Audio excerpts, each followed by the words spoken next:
ಲೋಕಸಭಾ ಚುನಾವಣೆಗೆ ಕಾಂಗ್ರೆಸ್ ಭರ್ಜರಿಯಾದಂತ ತಾಲೀಮನ್ನು ನಡೆಸ್ತಾ ಇದೆ. ಕೇಸರಿ ನಾಯಕರ ತಂತ್ರಕ್ಕೆ ಕಾಂಗ್ರೆಸ್ನಿಂದ ಪ್ರತಿತಂತ್ರವನ್ನ ಮಾಡಲಾಗ್ತಾ ಇದೆ.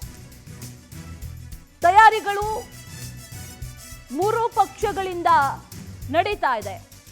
ಒಂದಷ್ಟು ಕ್ಷೇತ್ರಗಳು ಬಹಳ ಕುತೂಹಲಕ್ಕೆ ಕಾರಣ ಆಗ್ತಾ ಇದೆ. ಈ ಬಾರಿ ಮೈಸೂರು, ಕೊಡಗು, ಚಾಮರಾಜನಗರ ಕ್ಷೇತ್ರಗಳಲ್ಲಿ ಸಿದ್ಧತೆಯನ್ನ ಮಾಡಿಕೊಳ್ತಾ ಇದೆ ಕಾಂಗ್ರೆಸ್ಗೆ ಅಭ್ಯರ್ಥಿಗಳ ಆಯ್ಕೆ ಈಗ ದೊಡ್ಡ ತಲೆನೋವಾಗಿರೋದು.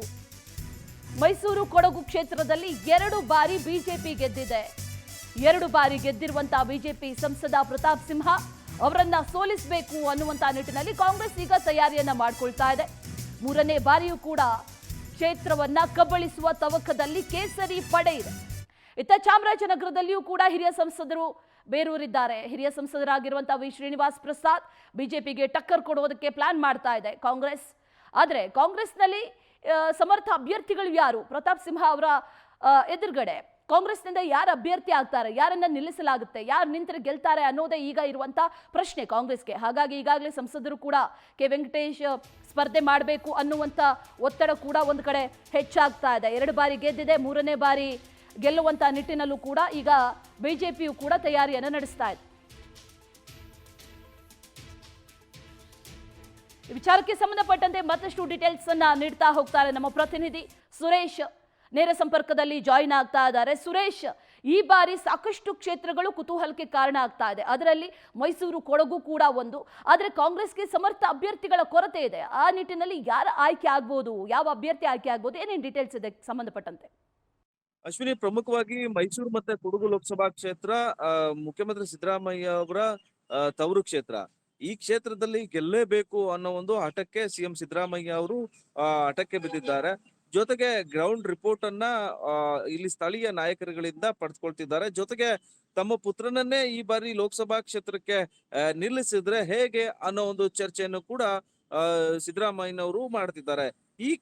ಈ ಕ್ಷಣಕ್ಕೆ ಸಂಬಂಧಪಟ್ಟಂತೆ ಮೈಸೂರು ಮತ್ತೆ ಕೊಡಗು ಲೋಕಸಭಾ ಕ್ಷೇತ್ರದಲ್ಲಿ ಸುಮಾರು 10ರಿಂದ 12 ಅಭ್ಯರ್ಥಿಗಳು, ಕಾಂಗ್ರೆಸ್ನ ಅಭ್ಯರ್ಥಿಗಳು ನಾವು ಅಭ್ಯರ್ಥಿ ಆಗ್ತೇವೆ ಅಂತೇಳಿ ಮುಂದಾಗ್ತಾ ಇದ್ರು ಕೂಡ ಸಮರ್ಥ ಅಭ್ಯರ್ಥಿಯ ಕೊರತೆಯನ್ನ ಕಾಂಗ್ರೆಸ್ ಎದುರಿಸ್ತಾ ಇದೆ ಅಂತೇಳಿ ನಮಗೆ ಗೊತ್ತಾಗ್ತಾ ಇದೆ. ಯಾಕಂದ್ರೆ 2 ಬಾರಿ ಗೆದ್ದು 3ನೇ ಬಾರಿಗೆ ಹ್ಯಾಟ್ರಿಕ್ ಗೆಲುವಿನ ತವಕದಲ್ಲಿರ್ತಕ್ಕಂಥ ಸಂಸದ ಪ್ರತಾಪ್ ಸಿಂಹ ಅವರನ್ನ ಈ ಬಾರಿ ಸೋಲಿಸಬೇಕು ಅನ್ನೋ ಒಂದು ಶಪಥವನ್ನ ಮಾಡಿರ್ತಕ್ಕಂಥ ಕೈ ನಾಯಕರಿಗೆ ಒಂದು ಒಳ್ಳೆ ಅಭ್ಯರ್ಥಿ ಪ್ರತಾಪ್ ಸಿಂಹ ಅವರನ್ನ ಮಣಿಸುವಂತ ಅಭ್ಯರ್ಥಿ ಯಾರಾಗ್ತಾರೆ ಅನ್ನೋ ಒಂದು ಕುತೂಹಲ ಇದೆ. ಜೊತೆಗೆ ಅಭ್ಯರ್ಥಿ ಸಿಗ್ತಾ ಇಲ್ಲ ಅನ್ನೋ ಒಂದು ಟೆನ್ಷನ್ ಕೂಡ ಕಾಂಗ್ರೆಸ್ ನಾಯಕರಿಗಿದೆ. ಯಾಕಂದ್ರೆ ಈಗಿರ್ತಕ್ಕಂಥ ಸುಮಾರು 10ರಿಂದ 12 ಮಂದಿ ಏನು ಅಭ್ಯರ್ಥಿಗಳು, ಆಕಾಂಕ್ಷಿಗಳಿದ್ದಾರೆ, ಅವರಿಗೆ ಸಂಸದ ಪ್ರತಾಪ್ ಸಿಂಹ ಅವರನ್ನ ಸೋಲಿಸುವಂತಹ ಏನು ಒಂದು ವರ್ಚಸ್ಸು ಕಡಿಮೆ ಇದೆ. ಹೀಗಾಗಿ ಸಮರ್ಥ ಅಭ್ಯರ್ಥಿಯನ್ನ ನಾವು ಹುಡುಕ್ಲೇಬೇಕು ಅನ್ನೋ ಒಂದು ಪ್ಲಾನ್ ಅನ್ನ ಕಾಂಗ್ರೆಸ್ನ ನಾಯಕರು ಮಾಡ್ತಾ ಇರ್ತಕ್ಕಂಥದ್ದು.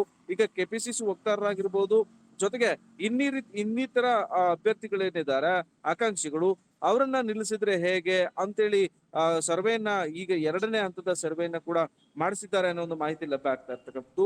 ಈ ನಿಟ್ಟಿನಲ್ಲಿ ಸಿಎಂ ಸಿದ್ದರಾಮಯ್ಯ ಅವರು ಒಂದೊಳ್ಳೆ ಅಭ್ಯರ್ಥಿಯನ್ನ ಈ ಒಂದು ಕ್ಷೇತ್ರಕ್ಕೆ ಹಾಕಬೇಕು ಅನ್ನೋ ಒಂದು ಚಿಂತನೆಯಲ್ಲಿದ್ರೆ, ಮತ್ತೊಂದು ಕಡೆ ಚಿತ್ರರಂಗದಿಂದ ಹೊಸ ಮುಖವನ್ನ ತರಬೇಕು ಅನ್ನೋ ಒಂದು ಪ್ಲಾನ್ ಕೂಡ ಸಿದ್ದರಾಮಯ್ಯ ಅವರಿಗಿದೆ. ಒಟ್ಟಾರೆ ಕ್ಷೇತ್ರವನ್ನ ಯಾವುದೇ ಕಾರಣಕ್ಕೂ ಕೂಡ ಈ ಬಾರಿ ಕಳೆದ 2 ಬಾರಿಗಿಂತ ಈ ಬಾರಿ ಅತಿ ಹೆಚ್ಚು ಮತಗಳಿಂದ ನಾವು ಗೆಲ್ಸ್ಕೊಳ್ಳುವಂತ ಕೆಲಸವನ್ನ ಮಾಡಬೇಕು. ಒಂದು ಸಮರ್ಥ ಅಭ್ಯರ್ಥಿಯನ್ನ ಸಂಸದ ಪ್ರತಾಪ್ ಸಿಂಹ ಅವರ ವಿರುದ್ಧ ಹಾಕಬೇಕು, ಅವರಿನಲ್ಲಿ ನಾವು ಗೆಲ್ಲಬೇಕು ಅನ್ನೋ ಒಂದು ಹಠಕ್ಕೆ ಸಿಎಂ ಬಿದ್ದಿರ್ತಕ್ಕಂಥದ್ದು. Ashwini. Okay Suresh, thank you ನಿಮ್ಮೆಲ್ಲ ಡೀಟೇಲ್ಸ್ಗೆ.